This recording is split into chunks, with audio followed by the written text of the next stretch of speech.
하나님을 만난 야곱, 함께 이 말씀을 통하여 나누고자 합니다. 여러분은 야곱을 어떻게 생각하십니까?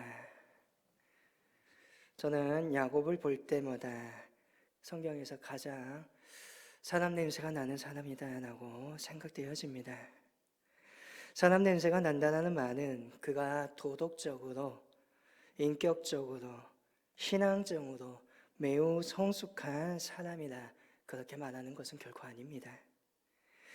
어찌 보면 성경을 통해서 보여진 야곱의 모습은 그러한 모습과는 다르지요.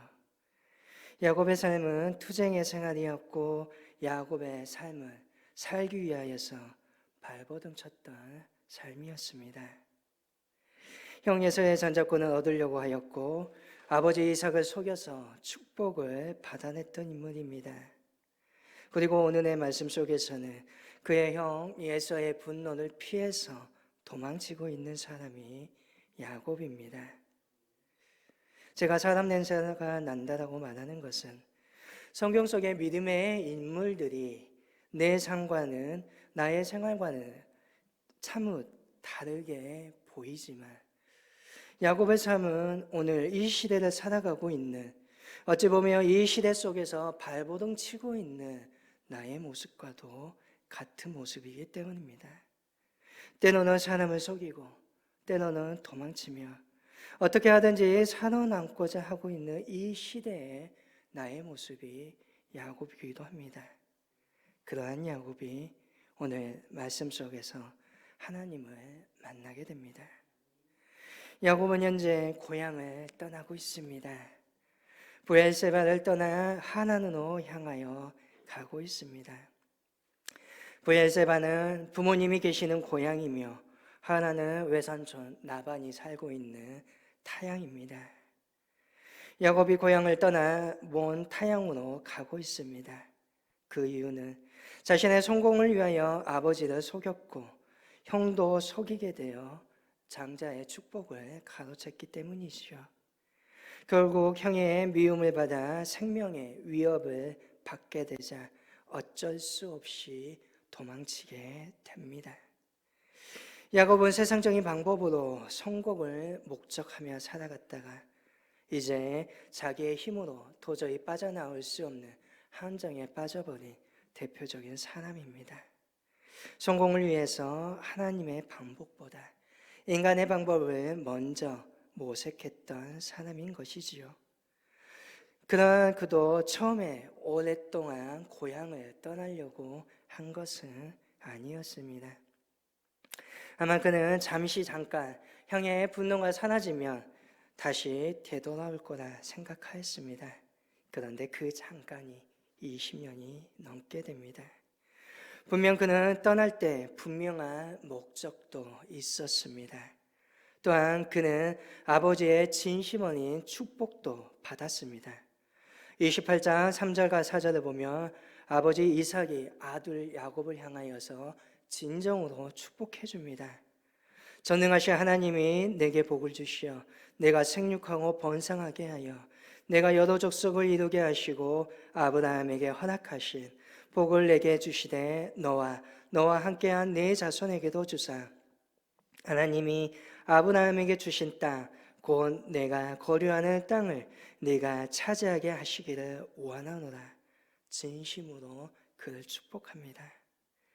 축복과 목표를 가지고 길을 나섰지만 고향을 떠난다는 것, 고단한 법입니다.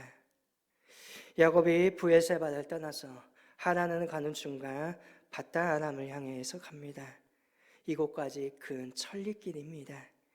길이 멀기도 하지만 형 에서의 위협을 피해서 가는 길이기에 편한 길은 결코 아닙니다. 한시라도 그는 고향의 땅을 벗어나야 했습니다. 도중에 야곱은 민가에 들어가지 못하고 그냥 노숙하게 됩니다. 오늘 말씀을 보면 돌베개를 하고 누워 잤다고 합니다. 아마 어느 바위 위에 올라가 잠을 청했던 거죠. 이슬을 맞으며 잠을 청해야 되는 매우 찬양한 모습입니다. 분명 야곱은 성공하기 위해 자신의 방법을 모색했습니다. 그러나 그것은 도무지 자신의 힘으로 빠져나올 수 없는 늪과 같은 상황을 만들어 버립니다. 나는 그저 성공하고 싶었을 뿐인데, 나는 그저 명예를 얻고 싶었을 뿐인데, 나는 그저 다른 사람보다 한 계단 더 높은 자리에 있고 싶었을 뿐인데 왜 이렇게 되어버린 것일까? 아마 천행하게 잠을 청하면서 야곱은 그러한 생각을 하지 않았을까 합니다. 그러나 이러한 상황 속에서도 하나님께서는 야곱을 그냥 내버려 두지 아니하시고 그를 만나 주십니다. 삶의 변화를 위하여서 하나님의 계획이 시작됩니다. 오늘 우리 역시 내 힘으로 빠져나올 수 없는 함정에 빠져버렸다. 도저히 빠져나갈 수 없는 구멍이구나. 그래서 인생을 포기하고 싶다는 생각을 안 해본 사람은 없을 것입니다. 그러나 바로 그러할 때에 오늘 저와 여러분은 하나님을 만나야 할 때입니다. 절대 포기하지 않고 하나님을 만나 변화되고 하나님께서 인도하시는 그 길을 걸어갈 수 있어야 하는 것입니다. 바위 위에서 잠을 자다가 야곱은 꿈을 꿉니다. 그 꿈은 사닥다리가 땅 위에 서서 하늘 꼭대기까지 닿았고 그 사닥다리를 통해 하나님의 사자들이 오르락 내리락 하는 것을 보게 됩니다. 꿈을 본 환상에 의미하는 바는 17절에 하늘의 문이나 하는 데서 알 수 있습니다. 하늘의 문, 곧 하늘과 땅이 통하는 문이라는 것입니다. 사닥다리는 아마 층계나 경사면을 의미하지요. 이곳으로 하나님의 사자들이 오르락 내리락 하며 하나님의 명령을 수행하고 있는 모습을 의미합니다. 야곱은 꿈의 환상 속에서 자기를 축복하시는 하나님을 만나게 됩니다. 지금 야곱에게 가장 필요한 것은 하나님의 축복입니다. 지금 야곱은 생명의 위협을 느끼며 먼 타국으로 도망가는 신세입니다. 그에게 필요한 것이 있다면 세상적인 복이 아니라 지금 하나님의 복인 것입니다. 구약에서 하나님의 복을 세 가지로 요약할 수 있습니다. 그것은 땅, 자손, 복입니다. 그렇게 13절에 보면 내가 누워있는 땅을 너와 네 자손에게 주겠다 하며 땅에 대해 말씀하시고 14절에 네 자손이 땅의 티끌과 같이 된다라고 말씀하시며 자손의 축복을 말씀하십니다. 그리고 14절 뒤에 땅의 모든 족속이 너와 네 자손으로 말미암아 복을 받게 될 것이다. 다시 그 복을 말씀해 주십니다. 이 말씀은 아브라함에게, 이삭에게, 오늘 야곱에게, 야곱의 아들인 요셉에게 동일하게 하셨던 하나님의 약속입니다. 그리고 이 말씀은 구약시대를 살아왔던 하나님의 백성들에게 주셨던 하나님의 복입니다. 성경에서 안식이라는 말이 많이 사용합니다. 이 말이 구약적 개념에서는 이 세 가지가 완전히 갖춰졌을 때 안식이라고 하는 것입니다. 야곱 그 스스로는 도무지 이러한 곳에서 하나님을 만날 것이라 예상하지 못하였을 것입니다. 그곳은 거룩한 곳이 아닙니다. 그곳은 거룩한 곳이 아니고 화려한 곳도 아닙니다. 이슬만 내리고 있는 한량한 돌덩이 위입니다. 형이었던 예서의 눈을 피해 고향을 떠나온 외로운 인생길의 한복판입니다. 그곳에서 그는 하나님을 만납니다. 그리고 이러한 장면은 오늘 성경 속에서 매우 익숙합니다. 성경에서 하나님을 만났던 사람들이 편안한 장소에서 하나님을 만났습니까? 아브라함은 본토 친척 아비의 집을 떠나면서부터 하나님과 동행할 수 있었습니다. 야곱의 아버지인 이삭 또한 기근의 위기 가운데서 하나님을 만나게 됩니다. 모세는 자신의 모든 것을 포기한 채 미디안 광야에서 양을 치다가 하나님을 만납니다. 엘리야는 이세벨의 위협 속에 도망치다가 노덴나무 아래에서 하나님을 다시 만나게 됩니다. 오늘 우리의 삶의 고단한 현실, 바로 그곳에서 하나님을 만나기를 원합니다. 빌 하이즈 목사님의 인생의 폭풍우 속에서 하나님을 만나다는 책에서 그는 이렇게 말을 합니다. 역경 때문에 병든 영혼보다 번영 때문에 병든 영혼이 더 많습니다. 사람들은 풍요를 원하지만 풍요로워질수록 우리의 영혼은 병이 든다는 것입니다. 성경을 보면 다윗이 실패합니다. 왜 다윗이 실패합니까? 그가 풍요로울 때 실수하였습니다.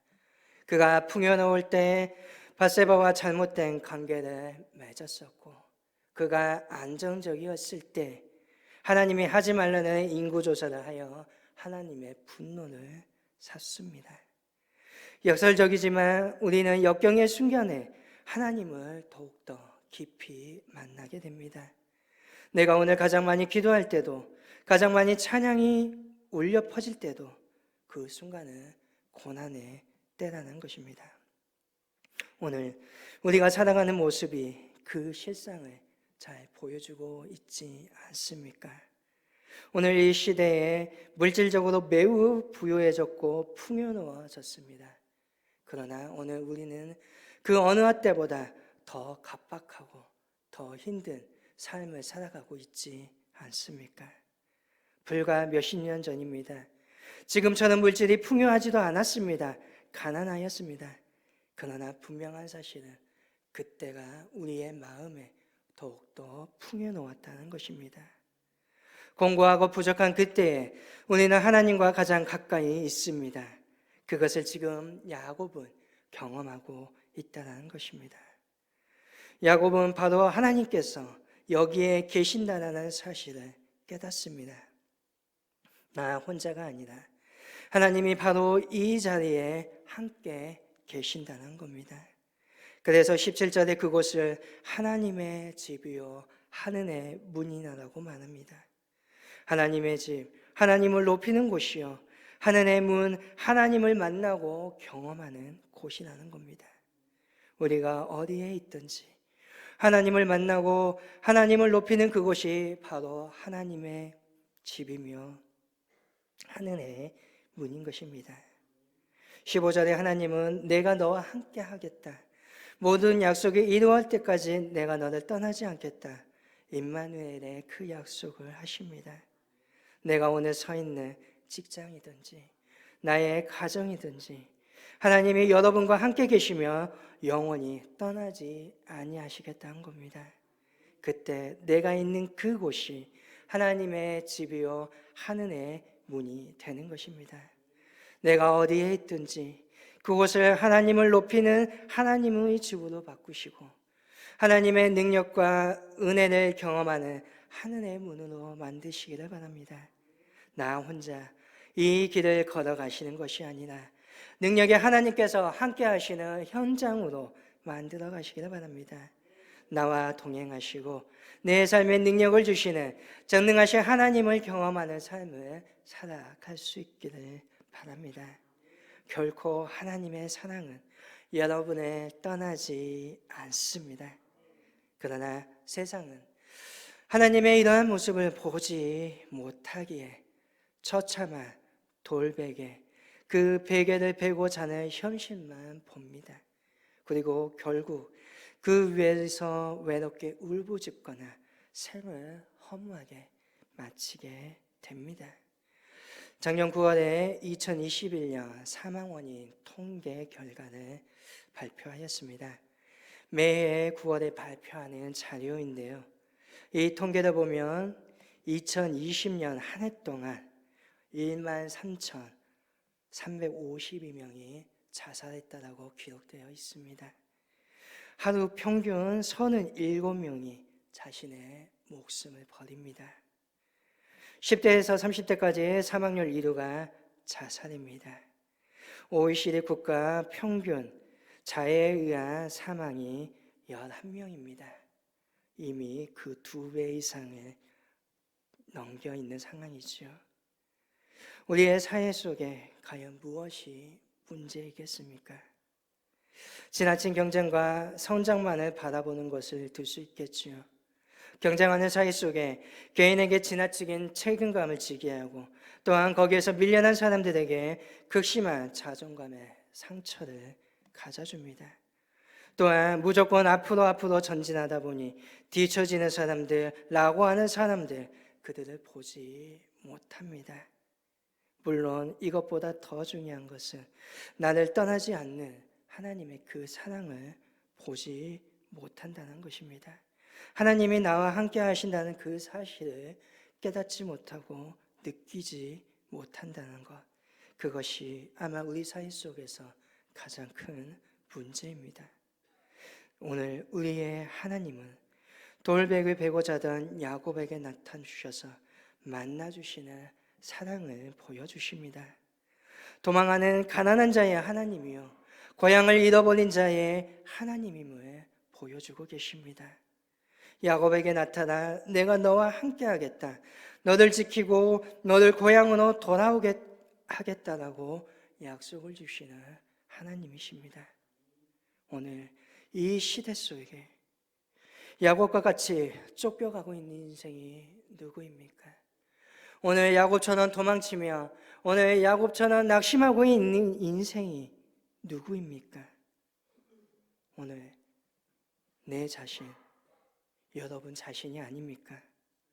오늘 내 이웃의 모습이 아닙니까? 그런데 하나님은 바로 나의 하나님이십니다. 하나님의 그 사랑이 저와 여러분과 내 이웃에게 함께 하십니다. 사실 야곱의 현실은 나중에 이스라엘 백성들의 현실이기도 합니다. 그들은 자신들의 성전이 무너진 것을 보았고 성전이 무너지면서 하나님이 무너지는 줄 알았습니다. 그러나 그들이 포로로 끌려갔던 그 바벨론 땅에도, 자신이 일하고 있었던 그 작업장에도, 자신의 그 누추한 포로의 가정집에도 하나님이 함께 하심을 경험하게 됩니다. 우리의 영의 눈을 연다면 오늘 내가 서 있는 이곳이 하나님의 집이요 성전인 것입니다. 우리는 모두 고향을 떠난 사람들이지만 하나님의 임재가 있다면 바로 이곳이 내 고향입니다. 야곱의 타향살이 20년을 이겨낼 수 있는 힘은 바로 하나님께서 함께 하셨기 때문입니다. 내 생활 속에서 이 하나님의 임재를 경험할 수 있기를 바랍니다. 결국 이 사실을 깨닫는 야곱은 기념비를 그곳에 세웁니다. 자기가 베개로 삼았던 돌을 가지고 기둥으로 세우고 기름을 부어 그곳에서 경배합니다. 바로 내가 이러한 하나님을 경험했던 곳이라 표시를 세운 곳이지요. 그리고 그곳의 이름을 베델이라 불렀습니다. 하나님의 집이라고 부릅니다. 내가 어디에 있든지 그곳이 바로 하나님의 집이며 하나님의 성전이며 하늘의 문이 된다라는 사실을 그가 보여주고 있는 것입니다. 이걸 지금 경험했는데 또한 나중에 나에게 힘이 들고 어려움에 빠졌을 때 다시금 이곳을 바라보며 그때의 그 경험, 나를 부르시고 나에게 뜻을 주셨던 그 하나님을 경험을 되찾고자 하기 위해 그곳에 표시를 세운 것입니다. 창세기 35장을 보게 되면 실제로 야곱이 그렇게 행합니다. 야곱은 자신의 인생 속에서 가장 큰 위기 앞에 다시금 봉착하게 됩니다. 자기뿐만 아니라 가족의 생명도 위태한 상황을 만나게 되지요. 그때 야곱은 이렇게 말합니다. 우리가 일어나 베델로 올라가자. 온 가족과 함께 다시금 베델로 올라가 하나님을 새롭게 경험하게 됩니다. 야곱은 그곳에서 또한 새로운 삶을 살기로 결단합니다. 우리 역시 하나님을 만나며 이러한 사람이 되어야 합니다. 단지 하나님의 복을 받고 끝나는 것이 아니라 복을 받은 사람답게 하나님만을 믿고 섬기며 살아가는 자가 될 것을 다짐해야 하지요.